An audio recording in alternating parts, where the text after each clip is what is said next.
বিরোধী দল বা মত দমনে সব সরকার কম বেশি পুলিশকে ব্যবহার করে, তবে বিগত 15 বছরে সবচেয়ে বেশি ব্যবহার করেছে ক্ষমতাচ্যুত আওয়ামী লীগ সরকার। এই সময়ে পুলিশের শীর্ষ পর্যায়ের কিছু কর্মকর্তা প্রকাশ্যে রাজনৈতিক বক্তব্য দিয়েছেন। সেই জায়গা থেকে পুলিশকে বের হয়ে আসতে হবে। পুলিশ সংস্কার কমিশন পরিচালিত জরিপে এমন প্রত্যাশা উঠে এসেছে। কেমন পুলিশ চায় শীর্ষক এই জনমত জরিপের ফল গতকাল মঙ্গলবার প্রকাশ করা হয়েছে। তাতে দেখা যায়, পুলিশকে রাজনৈতিক উদ্দেশ্যে ব্যবহারের অবসান চায় 89.5% মানুষ। বিক্ষোভ মিছিল মোকাবেলা ও বিরোধী দল মত দমনে মাত্রাতিরিক্ত বল প্রয়োগ করা পুলিশ সদস্যদের শাস্তি চেয়েছে 71.5% উত্তরদাতা। ভুয়া ও গায়েবী মামলার অবসান চায় 95% মানুষ।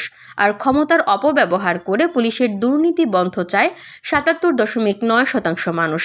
গুম, বিচার বহির্ভূত হত্যা বিবেচনায় অপরাধী পুলিশের জবাবদিহি ও শাস্তি চেয়েছে 74.9% মানুষ।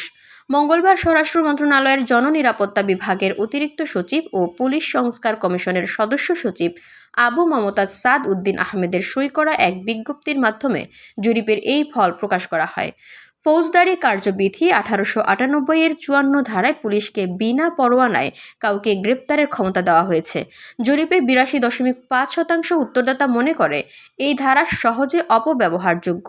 এর যুগোপযোগী সংস্কার চেয়েছে 46.2% মানুষ। হেফাজতে বা রিমান্ড আসামিকে জিজ্ঞাসাবাদের ধারার সংস্কার চেয়েছে 91.7% উত্তরদাতা।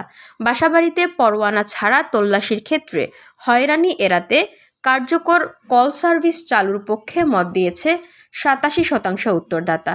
পুলিশের বিরুদ্ধে মানবাধিকার লঙ্ঘনের অভিযোগ তদন্তের জন্য একটি স্বাধীন সংস্থার মাধ্যমে তদন্তের পক্ষে মত দিয়েছে 60% মানুষ। ভিউডি বাংলা নিউজ ডেস্ক।